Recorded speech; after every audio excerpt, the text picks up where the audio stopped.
Assalamualaikum warahmatullahi wabarakatuh. Halo, selamat datang di Pexos Journey, di mana kita akan membahas perjalanan para pekerja sosial di seluruh Indonesia. Lebih lengkapnya, kamu bisa klik link di atas untuk menuju ke video introduction-nya Pexos Journey. Sudah? Kalau sudah, balik lagi ya. Oh ya, pastikan kamu sudah subscribe channel ini agar tidak ketinggalan informasi dan notifikasi untuk video terupdate dari kita. Dan di video kali ini saya akan membahas perjalanan saya menjadi seorang pendamping sosial profesional komunitas adat terpencil di tahun 2016. Untuk keseruannya, jangan kemana-mana.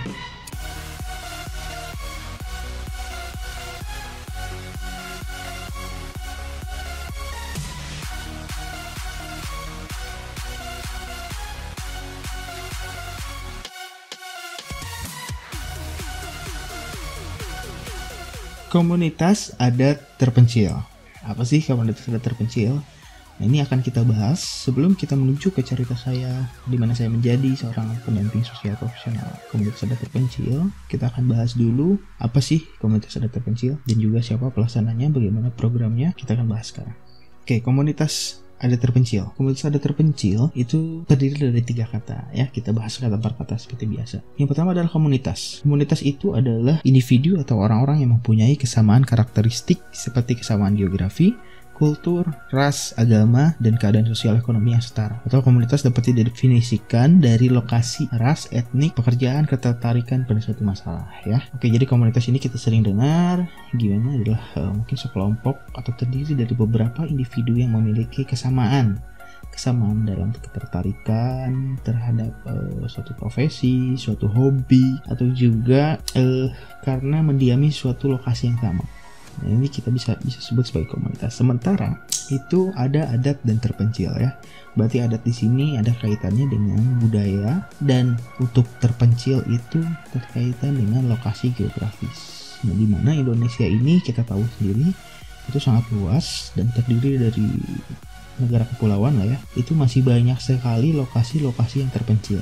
Menurut definisi, komunitas adat terpencil adalah komunitas yang terdiri dari sekumpulan orang dalam jumlah tertentu yang terikat oleh kesatuan geografis, ekonomi, dan atau sosial budaya, dan miskin, terpencil, dan atau rentan sosial ekonomi. Di sini ada tambahannya yaitu miskin, terpencil, dan atau rentan sosial ekonomi. Nah, ini definisi KAT menurut Kementerian Sosial ya. Sementara kriteria untuk bisa disebut KAT itu apa sih? Nah, di sini ada 4 ya. Yang pertama, keterbatasan akses pelayanan sosial dasar. Jadi ada akses yang terbatas karena tadi ya mungkin lokasinya terpencil secara geografis atau secara sosiologis. Nah, nanti ini kita akan dalami. Yang kedua, tertutup, homogen, dan penghidupannya tergantung kepada sumber daya alam. Masih tertutup dalam artian tidak terbuka seperti masyarakat pada umumnya. Lalu homogen, nah ini homogen biasanya ada kesamaan baik ras, suku, budaya, ataupun agama dan kepercayaan. Itu penghidupan tergantung kepada sumber daya alam. Nah, biasanya memang karena terpencil ini mereka masih menggantungkan kehidupan dari hasil hutan atau kalau hasil laut gitu ya. Yang ketiga, marginal di pedesaan dan perkotaan. Nah, ini menarik karena nanti saya akan banyak membahas tentang ini, marginal di pedesaan dan perkotaan. Yang keempat itu tinggal di wilayah perbatasan antar negara, daerah pesisir, pulau-pulau terluar, dan terpencil. Nah, itu tadi 4 kriteria komunitas adat terpencil ya. Nah, jadi komunitas adat terpencil ini masuk ke dalam sebuah program di Kementerian Sosial, itu yaitu program pemberdayaan KAT. Komunitas adat terpencil selanjutnya kita singkat aja KAT ya, biar lebih gampang gitu. Dan pemberdayaan KAT-nya itu berada di bawah Kementerian Sosial. Jadi Kementerian Sosial melalui Menteri Sosial, kemudian ada Direktorat Jenderal Pemberdayaan Sosial. Jadi ada beberapa Direktorat Jenderal. Nah, ini masuknya ke pemberdayaan sosial. Lalu ada Direktorat Pemberdayaan KAT. Jadi sudah khusus banget ya. Direktorat itu mengurusi atau mengkhususkan kegiatannya untuk pemberdayaan KAT. Nah, jadi Direktorat Pemberdayaan Komunitas Adat Terpencil mempunyai tugas melaksanakan perumusan dan pelaksanaan kebijakan, penyusunan program, penyusunan norma, standar, prosedur, dan kriteria, pemberian bimbingan teknis, pemantauan dan supervisi, serta evaluasi dan pelaporan di bidang pemberdayaan komunitas adat terpencil. Itu tadi tugas-tugasnya dari Direktorat Pemberdayaan Komunitas Adat Terpencil ya. Nah, direktorat ini punya 4 subdirektorat, yaitu persiapan pemberdayaan, subdirektorat Pelaksanaan Pemberdayaan Sumber Daya Manusia, lalu Subdirektorat Pelaksanaan Pemberdayaan Sosial, Budaya, Ekonomi, dan Lingkungan. Jadi dipisah ya untuk SDM dan lebih kepada SDA. Yang terakhir adalah Subdirektorat Rujukan, Terminasi, dan Evaluasi. Sementara pemberdayaan sosial itu apa? Nah, ini menurut kacamata di Kemensos ya, yaitu semua upaya yang diarahkan untuk menjadikan warga negara yang mengalami masalah sosial mempunyai daya sehingga mampu memenuhi kebutuhan dasarnya. Apa sih tujuan pemberdayaan sosial terhadap komunitas adat terpencil? Ini nggak apa-apa ya, saya sambil baca ya. Yaitu yang pertama, pelindungan hak sebagai warga negara. Dan yang kedua, tujuannya adalah pemenuhan kebutuhan dasar. Yang ketiga, integrasi KAT dengan sistem sosial yang lebih luas. Nah, tadi karena ada kata terpencil yang sudah saya sebut, apakah terpencil secara geografis atau secara sosial. Itu nanti ini masuk di integrasi KAT dengan sistem sosial yang lebih luas. Yang terakhir, yang keempat, tujuannya adalah kemandirian sebagai warga negara. Jadi walaupun tadi kita dilindungi, dipenuhi haknya, lalu mengintegrasikan dengan sistem sumber yang lebih luas, juga yang terakhir adalah tujuannya untuk memandirikan mereka. Bagaimana mereka akhirnya bisa menjadi warga negara yang mandiri. Pemberdayaan sosial terhadap KAT dilaksanakan dalam bidang 1. Permukiman, administrasi kependudukan, kehidupan beragama, kesehatan, pendidikan, ketahanan pangan, penyediaan akses kesempatan kerja, penyedia akses lahan, advokasi dan bantuan hukum, pelayanan sosial, dan lingkungan hidup. Nah, jadi sudah diatur di Direktorat KAT ini bahwa kegiatan pemberdayaan yang akan dilakukannya itu di bidang-bidang yang tadi saya sebutkan. Itu nanti saya tulis ini ya. Seperti bidang pemukiman, karena mereka mungkin masih banyak yang hidup nomaden atau berpindah-pindah. Lalu administrasi kependudukan, ya namanya hidup di terpencil ya, mungkin cukup jauh banget dari tata lokasi administrasi terdekat, misalkan dari desa. Banyak teman-teman juga yang memang dari desa itu menuju ke lokasi mereka itu bisa berjam-jam gitu. Jadi mereka administrasi kependudukan kebanyakan masih belum ada ya, atau belum punya KTP, belum tercatat di catatan sipil. Kemudian kehidupan beragama, kesehatan sudah pasti ini akan menjadi sulit sekali mengakses ya layanan kesehatan. Selanjutnya adalah pendidikan. Nah, pendidikan ini ya kita tahu sendiri di lokasi-lokasi terpencil itu masih sangat jarang adanya sekolah. Nah, kalaupun itu sekolah formal itu biasanya cukup jauh ya dari mereka. Lalu ketahanan pangan. Nah, tadi karena masih menggantungkan pada sumber daya alam, hasil alam, ya hasil hutan, berburu binatang gitu ya, ataupun masih mengambil makan dari hutan, itu ketahanan pangan mereka sangat rentan. Kemudian penyediaan akses kesempatan kerja. Nah, ini masih saya kurang terlalu paham. Lalu penyediaan akses lahan. Nah, biasanya mereka karena berpindah-pindah, mereka tidak punya lahan yang tetap. Biasanya tinggal di hutan konservasi ataupun berpindah-pindah lah ya. Kemudian advokasi dan bantuan hukum. Nah, ini menarik nih karena banyak juga masalah mereka. Contohnya di suku anak dalam itu berhadapan dengan perusahaan ya, perusahaan yang bisa dibilang merubah fungsi hutan di mana mereka tinggal menjadi perkebunan atau hutan produksi. Ini menimbulkan banyak masalah, juga pelayanan sosial dan lingkungan hidup. Nah, itu tadi kegiatan pemberdayaan komunitas adat terpencil. Untuk tahapannya sendiri itu ada 4 ya. Yang pertama itu persiapan pemberdayaan. Nah, ini kayak masih tahapan persiapan, jadi antar sektor gitu ya, dari pemerintah pusat, daerah, provinsi, kabupaten, mulai mungkin merencanakan, juga penjajakan awal, melihat lokasinya di mana, ada nggak sih komunitas adat terpencilnya, warga-warganya itu di sebelah mana adanya, dengan jumlahnya berapa keluarganya, mereka siap nggak untuk di pemberdayaan. Ada analisa lah ya di situ. Studi kelayakan ya gitu. Kemudian penyusunan rencana program semi lokal daerah dan nasional dan penyiapan kondisi masyarakat. Nah, jadi disiapkan kondisi masyarakatnya untuk diberdayakan. Tentunya yang pertama mungkin mau nggak diberdayakan gitu ya, dengan apa saja yang akan dilakukan di tahap selanjutnya, yaitu tahap pelaksanaan pemberdayaan. Yang dilaksanakan dalam bentuk diagnosis dan pemberian motivasi. Nah, ini gimana ya, pemberian motivasinya oke lah. Diagnosis mungkin ini bahasa di Peksosnya itu anak asesmen ya, jadi ada asesmen dan pemberian motivasi. Karena kita kalau mau melakukan pemberdayaan atau praktek pekerjaan sosial pada masyarakat, individu, kelompok, itu harus diawali dengan asesmen. Pelatihan keterampilan, pendampingan. Oh, ini nggak berurutan ya, ini sumbernya ada di websitenya Kementerian Sosial. Nanti saya kirim linknya di bawah. Tadi mana?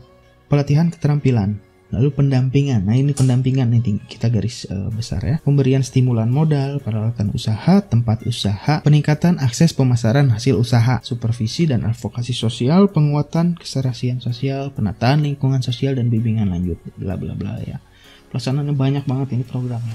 Dan ini kalau tidak salah waktu itu saya belajarnya itu di 3 tahun ya. Jadi ada 3 tahun pelaksanaan, tahun pertama, tahun kedua, dan tahun ketiga ya pelaksanaan pemberdayaannya. Rujukan, nah merupakan tahap purnabina. Jadi setelah selesai dari pelaksanaan pemberdayaan, lalu ada sistem rujukan. Jadi rujukan ini dirujuk ya dari mungkin selama ini masih pemerintah lebih sektornya Kementerian Sosial melalui Dinas Sosial Provinsi dan Kabupaten. Tetapi karena hasilnya ada sangkut pautnya misalkan dengan kehutanan, Dinas Lingkungan Hidup, Dinas Koperasi dan macam-macam. Nah, ini rujukan ini kita sampaikan kepada mereka hasilnya seperti ini, silahkan apakah bisa untuk berperan untuk pemberdayaan mereka ke depan ya setelah program berakhir di lokasi itu. Lalu terminasi merupakan tahap pengalihan program. Nah, pemberdayaan sosial terhadap KAT, kegiatan terminasi dilaksanakan dalam bentuk pembuatan berita acara. Nah, jadi setelah selesai terminasi pengakhiran program pemberdayaan terhadap lokasi tersebut ya. Jadi ini dilakukan per lokasi-lokasi. Jadi tidak per kabupaten gitu ya. Jadi per lokasi, jadi di kabupaten misalkan ada 10 lokasi, nah kadang satu dulu mulai, nanti tahun depannya satu lagi, nah gitu. Nah, ketika lokasi diterminasi itu diserahkan ke wewenang kepengurusannya ke daerah gitu, ke kabupaten. Jadi silakan kabupaten untuk melanjutkan, sementara Kementerian Sosial sudah memberikan tahapan-tahapan pemberdayaannya tadi ya. Mungkin ini bisa berjalan sekitar 4-5 tahun. Nah, itu tadi tahapan pemberdayaan sosial untuk komunitas adat terpencil. Nah, masuk nih ya mulai ke cerita saya ya. Jadi pada tahun 2016 itu ada rekrutmen. Nah, rekrutmen untuk pendamping sosial profesional KAT. Ini merupakan yang pertama. Nah, jadi sebelum-sebelumnya memang tidak ada namanya pendamping sosial profesional KAT. Yang ada adalah pendamping sosial. Nah, pendamping sosial ini merupakan pendamping dari lokal, dengan artian mereka relawan berada di sekitar dari lokasi. Nah, ini disebut pendamping sosial, tapi mereka juga dilakukan pembinaan untuk mereka untuk melakukan pemberdayaan. Nah, maka di tahun 2016 adalah yang pertama kali direkrut pendamping sosial profesional. Bedanya jadi tadi profesional itu mungkin lebih kepada latar belakang pendidikan, jadi yang dikirim adalah minimal sarjana kan ya. Nah, sementara untuk relawan itu di sana bebas, boleh siapa saja yang memiliki kepedulian tinggi terhadap KAT. Lalu kenapa pendamping sosial? Nah, kenapa judulnya tidak pekerja sosial KAT? Nah, karena di saat itu memang ini program baru mulai dan memang yang akan dihadirkan cita-citanya ingin beragam nih. Jadi dari beragam profesi sehingga bisa menjadi pendamping sosial. Kalau pekerja sosial itu harus memang yang memiliki pendidikan pekerja sosial dan kesejahteraan sosial. Nah, tapi kalau pendamping sosial boleh dari ilmu dasar dari lulusan lain lah ya, dari kuliah lain itu boleh. Nah, jadi judulnya kenapa pendamping sosial tidak pekerja sosial. Dan pada saat itu juga mungkin pekerja sosial belum sebanyak sekarang, sehingga ya apalagi dengan namanya jadi pendamping KAT ya di lokasi terpencil belum tentu semuanya mau. Dan ini nanti ada ceritanya tersendiri. Oke, jadi pada 16 Mei 2019 diumumkanlah seleksi terbuka. Nah, ini kita buka ya. Ada seleksi terbuka dari Kementerian Sosial. Nah, saya dapat informasi ini dari grup WA ya. Jadi disebar-sebarkan melalui grup WA. Saya juga nggak lihat dari website Kemensos gitu. Ya, WA angkatan, otomatis informasi ini sudah tersebar gitu ya di WA alumni dan angkatannya dari STKS, tempat kampus saya kuliah. STKS itu merupakan sekolah kedinasannya Kemensos gitu kan. Yang lulus dari STKS itu jadi pekerja sosial profesional.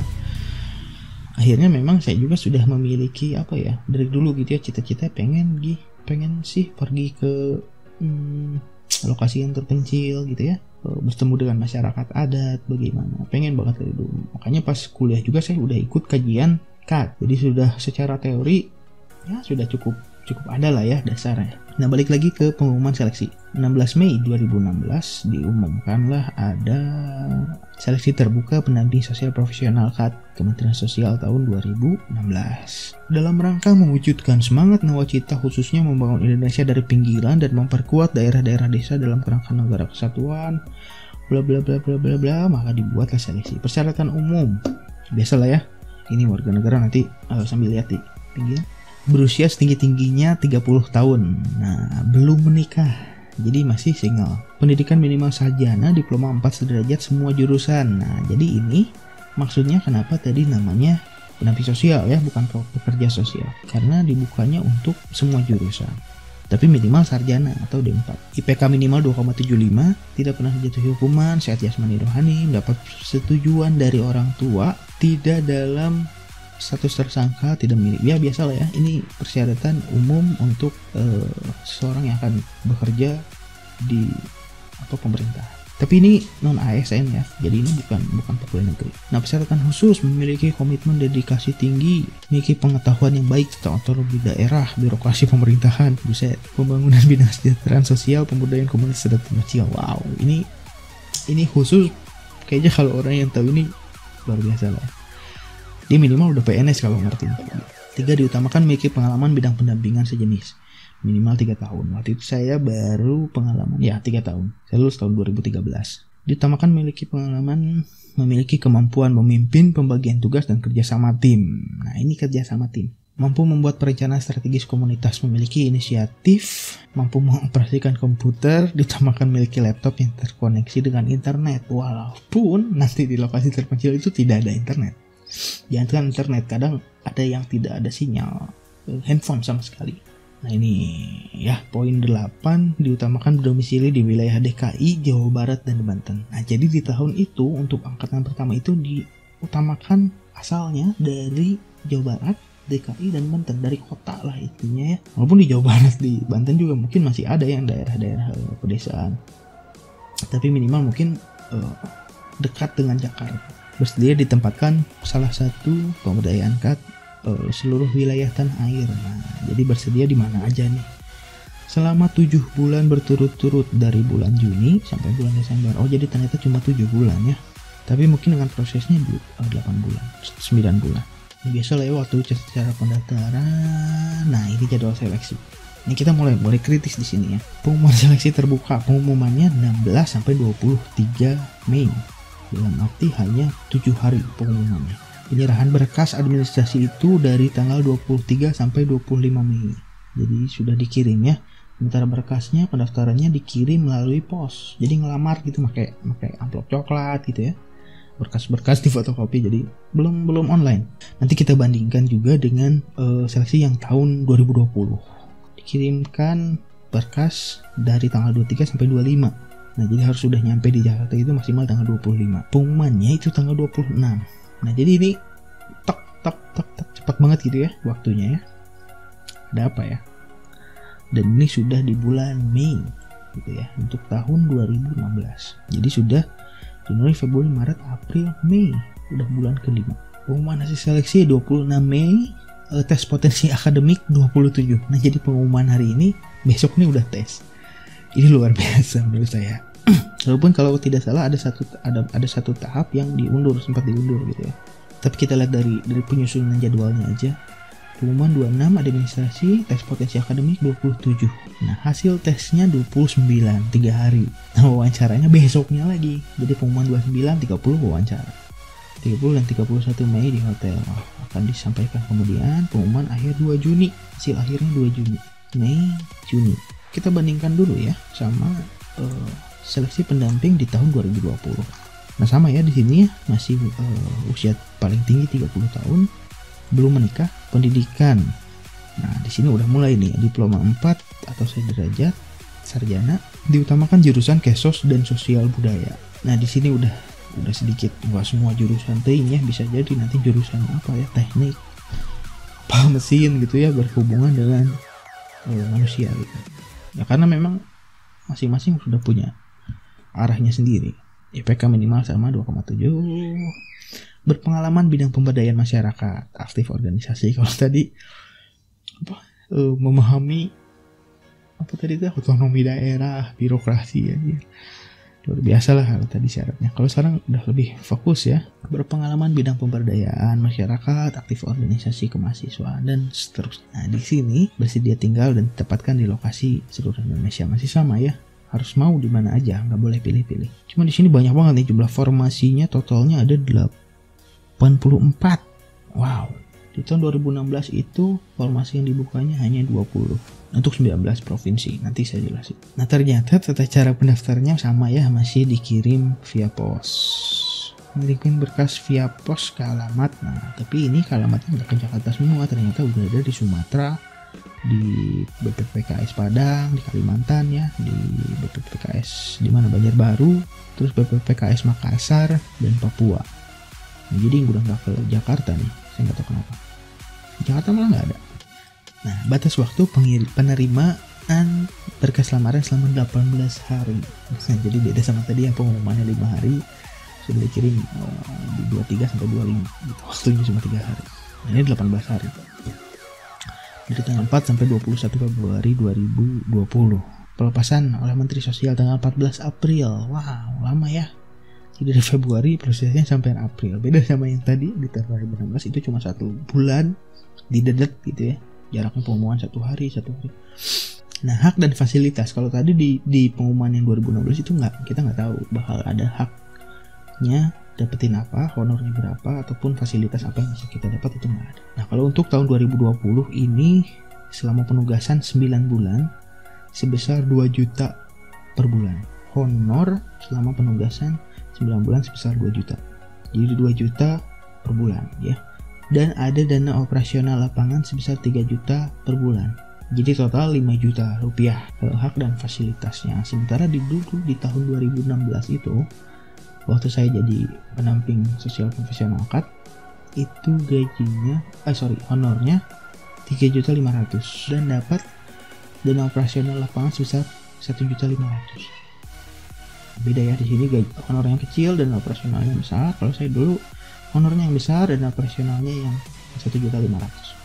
Totalnya saya dulu 5.100.000 per bulan, tapi selama 7 bulan saja.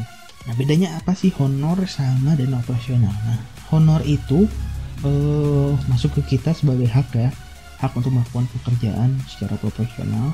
Sedangkan dana operasional ini adalah yang diberikan tapi harus dilaporkan penggunaannya. Nah, jadi ada tata caranya sendiri, dikeluarkannya bolehnya untuk apa, nanti dilaporkannya apanya gitu ya, seperti misalkan untuk bensin. Nah, nanti ada stok bensinnya dimasukkan, misalkan kita bikin kegiatan pertemuan warga gitu kan, biasanya ada konsumsi tuh, ada snack, ada air ya, air mineral yang botol atau yang gelas. Nah, itu notanya, nota belanjanya, dan absen pertemuannya.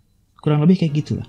Pokoknya dana operasional ini berarti harus dilaporkan dalam bentuk laporan keuangan. Itu bedanya ya. Jadi kalau yang sekarang bikin laporan keuangannya ternyata gede juga nih, 3 juta untuk operasionalnya. Kalau saya dulu 1,5 juta. Nah, itu tadi adalah seleksi dan rekrutmen antara 2016 dan 2020. Jadi 2016 dan 2017 yang saya tahu itu masih sama diutamakan dari berdomisili di Jawa Barat dan Banten. Tapi di tahun 2016, 17, 18 yang saya dengar itu dari putra daerah, bahkan harus dari provinsi yang sama gitu ya, ataupun dari, tapi itu saya kurang ngikutin.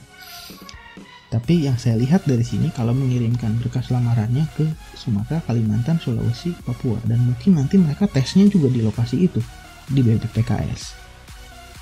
Jadi agak PR juga nih kalau orang dari Bandung atau dari Jakarta.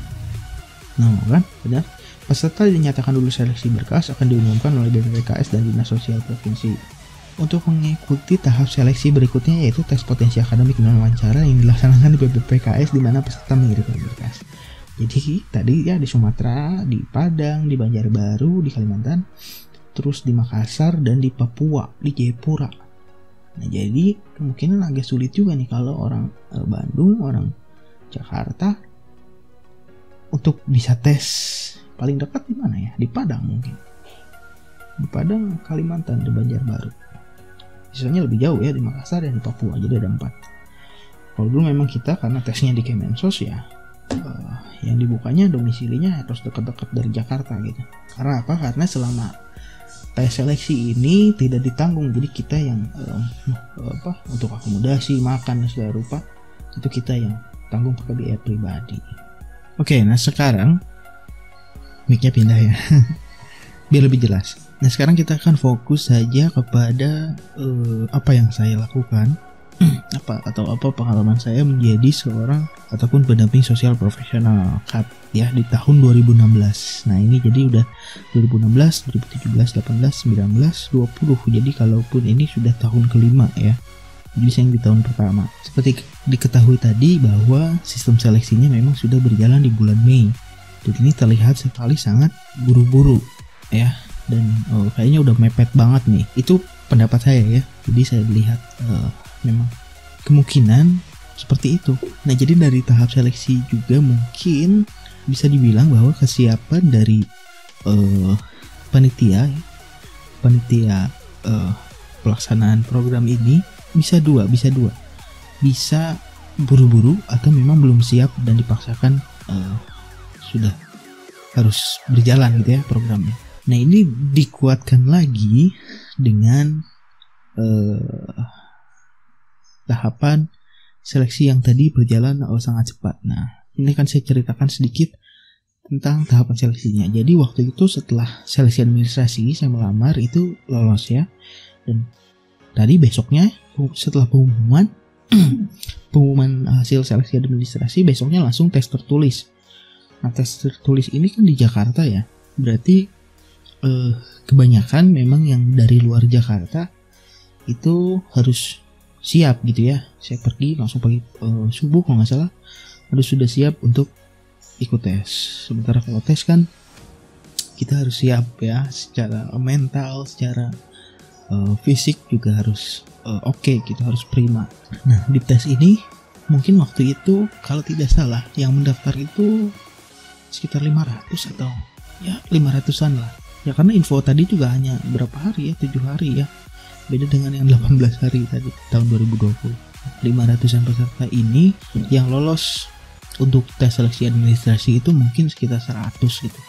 Karena tes seleksi administrasinya dilakukan di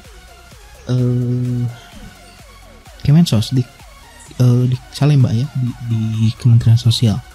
Di kantornya Kementerian Sosial di aula Geraha apa gitu, saya lupa namanya. Coba kita searching dulu.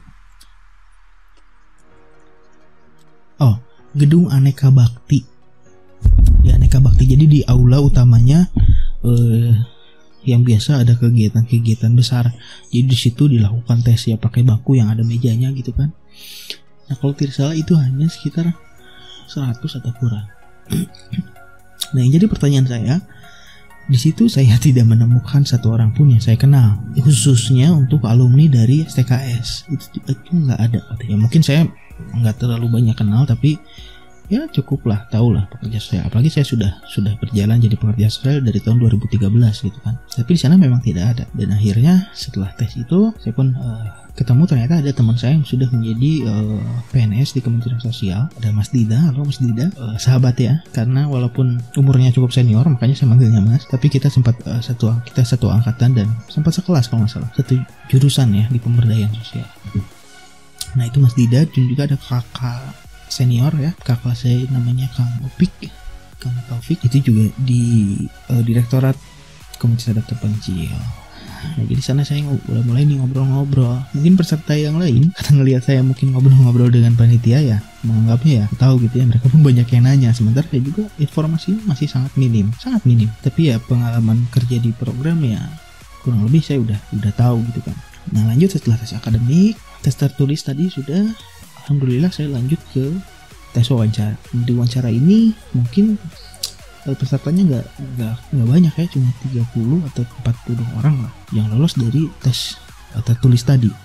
Dan di situ saya ketemu dengan Ibu Ros, apa namanya di sini ada, bentar, Ibu Ros Selvia ya. Ibu Ros ini nanti juga akan ada ceritanya lanjutannya.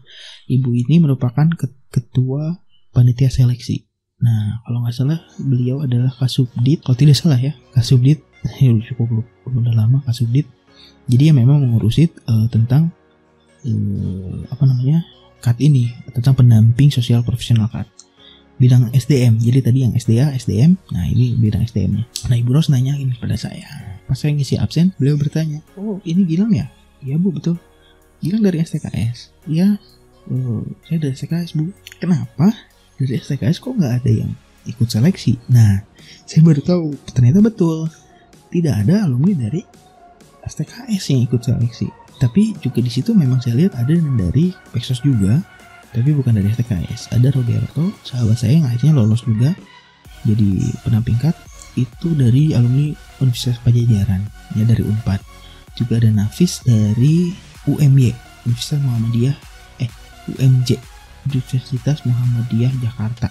Nah, di situ juga ada Kesosnya, makanya dia Peksos juga. Nah itu sisanya memang dari ragam ilmu yang lain ya. Nah di situ saya baru tahu memang saya sendiri di situ ya. Dan kenapa saya juga nggak tahu, karena saya dapat informasinya pun dari grup WA gitu ya, grup WA angkatan dan alumni. Jadi ini sudah cukup tersebar infonya. Oke, lanjut wawancara. Di situ mungkin sudah mulai dijelaskan bahwa program ini untuk 20 pendamping sosial profesional CAT untuk di 20 lokasi yang berbeda. Nah, jadi satu orang itu satu lokasi, tersebar di 19 provinsi. Jadi di Jawa dan di Bali itu sudah tidak ada CAT.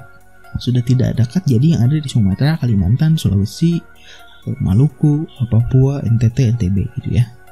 Itu masih ada CAT di sana. Nah, jadi 20 orang ini akan dikirim ke masing-masing lokasi. Tapi kenapa 19 provinsi saja? Karena khusus untuk Provinsi Jambi itu akan dikirim dua pendamping. Nah, kenapa? Nanti ceritanya ya. Nah, oke, balik lagi ke seleksi. Nah, selanjutnya dijelaskan tuh yang akan didapatkan apa, bagaimana nanti. Cuma memang informasinya masih sangat minim ya.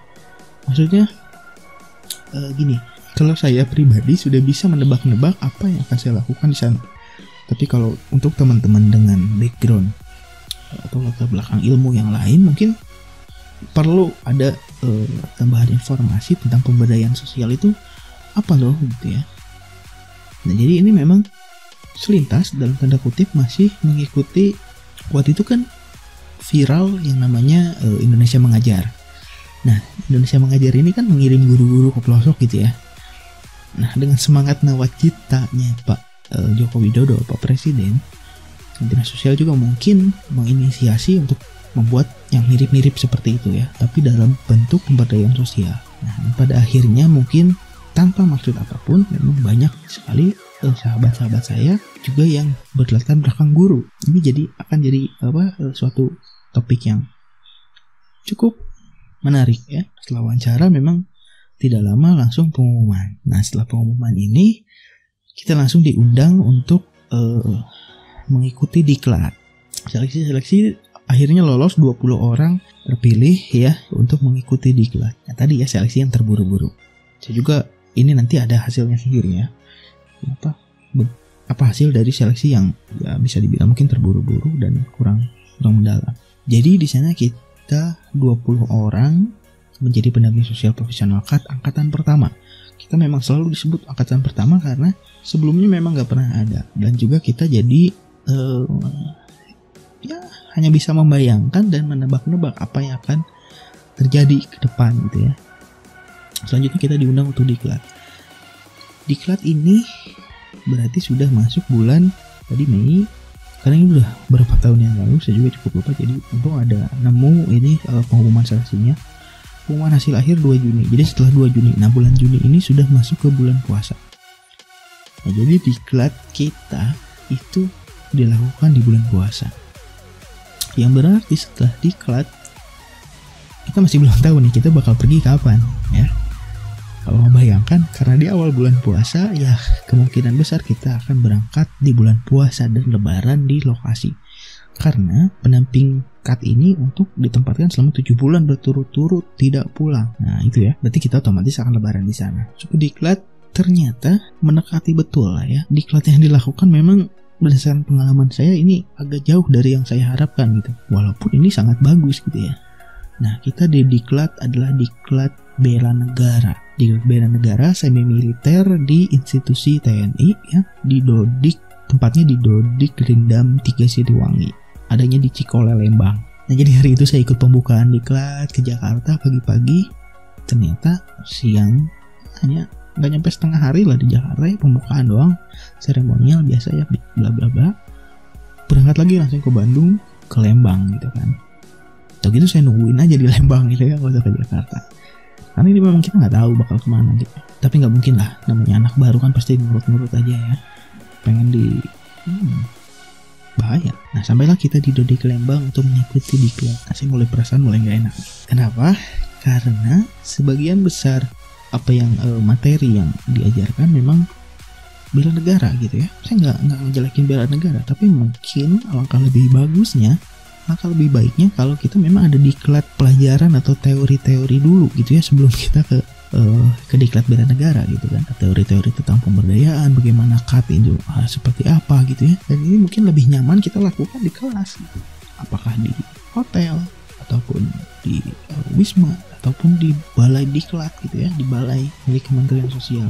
Saya rasa lebih efektif gitu ya. Walaupun nanti kita ada beberapa hari setelahnya ya kita digembleng gitu di militer. Nah tapi enggak, kita langsung datang ke Dodi ke Lembang, itu langsung disambut dan kita mengikuti aturan yang berlaku bagaimana diklat bela negara gitu ya, atau diklat-diklat di tentara lah, banyak ya, latsar, latihan dasar, latihan sarmil. Dulu juga saya sering banget dari mulai jadi ketua OSIS itu udah sering banget ikut diklatsar ya, latihan dasar kepemimpinan siswa, sampai pun begitu jadi mahasiswa baru di STKS itu ikut latihan dasar penanggulangan bencana di tentara juga gitu ya, di militer. Jadi udah nggak aneh. Dan memang ternyata betul materinya itu kebanyakan ya tentang bela negara gitu ya, dan narasumbernya juga dari militer. Bukan jelek, cuma ya memang kita belum siap gitu, siap secara teori yang menguatkan nanti kita untuk praktek di sana. Kondisi bulan puasa tidak mempermudah kita untuk melakukan diklat di tempat militer ya, karena tahu sendiri mau makan harus baris ya. Pagi-pagi sudah apel, belum lagi banyak sekali kegiatan outdoor, pengembangan karakter yang gitu-gitu lah ya, dan banyak sekali baris sampai kayaknya ada 2 hari yang teman saya itu siapa, Ibnu, halo Ibnu, sorry ya diceritain di sini. Sampai beberapa hari Ibnu pun masih belum bisa langkah tegap maju ya, karena masih tangannya kanan dan kaki kanan jadi kayak robot gitu ya. Itu selintas ya. Itu lucu banget. Itu kita habiskan banyak waktu untuk baris berbaris. Dimana ya, come on, kita akan ke daerah terpencil ya, yang di sana kita nggak akan baris berbaris gitu. Emang kita mau jadi guru paskibra gitu kan, di sana kan nggak. Dan juga tadi ya banyak sekali aturan, dan salah satu aturan yang cukup mengganggu untuk saya pribadi adalah tidak boleh berkomunikasi dengan luar. Nah ini HP kita semua dikumpulkan, begitu kita tiba di sana gitu kan. Kalau nggak salah itu hari nyampe kan malam nih, jam buka besoknya dikumpulkan HP-nya. Walaupun ya saya berterima kasih juga, memang banyak kelonggaran yang diberikan oleh pihak Dodik ya, pihak Dodik Rindam 3 Siliwangi itu banyak kemudahan gitu ya, kayak pelnya agak siang, ataupun kita banyak dikasih waktu untuk istirahat, breaknya cukup banyak karena kita lagi puasa, dan kayak kelas-kelas gitu mungkin biasanya habis kelas lanjut kelas gitu ya, kita ada break sholat gitu ya, dan banyak keleluasaan lah. Lebih mereka juga nggak terlalu galak sih yang saya rasa. Nah cuman untuk HP yang dikumpulkan ini ya memang agak mengganggu ya. Kenapa? Karena kita sebentar lagi akan pergi ke daerah terpencil, dan kita memang belum siap secara teori, belum siap secara bekal apa yang akan kita lakukan di sana. Mungkin kalau kita masih pegang handphone, kita masih oke lah buat searching ya, nyiapin materi apa yang dilakukan di sana, karena waktu diklat itu kita nggak boleh bawa laptop. Jadi satu-satunya ya HP gitu. Terus kita juga mungkin komunikasi dengan tiba-tiba dengan keluarga yang harus tiba-tiba diklat sekian hari, dan 3 hari setelah diklat itu kita sudah berangkat. Jadi kita cuma punya 3 waktu, 3 hari, 3 atau 2 hari lah, saya lupa. Jelas nggak banyak. Nah akhirnya melalui pertemanan dengan Mas Dida, akhirnya dengan Ibu siapa ya pokoknya panitia, kita adakan negosiasi gitu ya. Kita minta untuk HP-nya bisa dipegang walaupun setelah kegiatan berakhir ya, jam 10 malam kan, sampai jam 10 biasanya kegiatannya. Itu kita bisa pegang handphone gitu ya. Ya seenggaknya bisa buat tetap komunikasi dengan keluarga dan sebagainya. Dan pagi-paginya sudah dikumpulkan lagi, ya, gak apa-apa lah ya. Selama kegiatan kita memang tidak pegang handphone, jadi bisa lebih fokus. Tapi ketika istirahat malam menuju sahur, ya kita bisa pegang handphone. Oke, beberapa hari kita lakukan, kita jalani di klub Rindam ini. Ya memang masih minim, saya rasa masih sangat-sangat minim untuk belajarnya ya. Diklat kan pendidikan dan latihan, jadi pendidikannya kayaknya yang khusus berhubungan dengan pemberdayaan sosial untuk itu masih sangat minim. Tapi kita belajar intelijensi ya mungkin ada ya, cuman kayak banyak lah pelajaran militer yang kita tuh kayak ngapain sih kita belajar gini, bukan ngapain ya, tapi dengan waktu yang terbatas kayaknya bisa lebih efisien kalau kita memang fokus kepada apa yang akan kita lakukan nanti di sana gitu. Singkat cerita, hari terakhir dan kita waktu itu masih belum tahu kita akan ditempatkan di mana ya. Jadi semua masih menebak-nebak apakah saya nanti di di Papua atau di Kalimantan gitu ya. Sebelumnya saya pernah ke Kalimantan dalam rangka pekerjaan juga, dan ya kalau saya sih siap-siap aja. Dan emang lucunya waktu itu panitia sempat menanyakan satu persatu ya, personal gitu ya, kalau lagi ngobrol, kalau dipanggil kita sini ini. Nah ditanya kita mau ditugaskan di mana, ya jelas sih saya ngejawab saya sih bebas Bu, saya nggak mau memilih, karena saya pun satu pun dari tempat itu saya nggak ada yang tahu di mana. Saya memilih tidak akan memberikan keuntungan apa-apa gitu, karena semua sama aja. Saya anggap semua sama aja. Dan jangan sampai jadi beban juga karena saya milih ternyata jauh dari ekspektasi. Jadi saya selalu gas aja lah ya. Mungkin nggak tahu nih teman-teman yang lain jawabannya apa. Tapi nggak, pada akhirnya ketika selesai jurit malam, ada jurit malam juga ya memang ya. Ya kalau ini mau jurit malam mungkin nanti kita malam-malam bisa aja sih jalan-jalan di hutan gitu ya, di lokasi terpencil. Tapi kan nanti jalan-jalan di hutan juga nggak ada pos-pos yang tantangan kayak megang nebak-nebak isi ember yang di dalamnya ada apa. Saya takut banget sama ular. Saya punya kalau lihat ular itu kadang suka lemas gitu ya. Sampai ada saya ngebelain harus push up. Saya lebih memilih push up tengah malam gitu ya di hutan daripada saya harus mengisi ember yang di sana ada kayaknya ada sesuatu yang bergerak-gerak gitu. Saya nggak mau. Ya, saya lebih milih push up. Dan di pos terakhir itu udah kita lewat terowongan yang serem ya, ada bau menyan, ada ya pakai sound effect suara kuntilanak. Sampai di pos terakhir ya kita disuruh milih amplop yang random, jadi kayak dikasih kartu gitu kayak pesulap.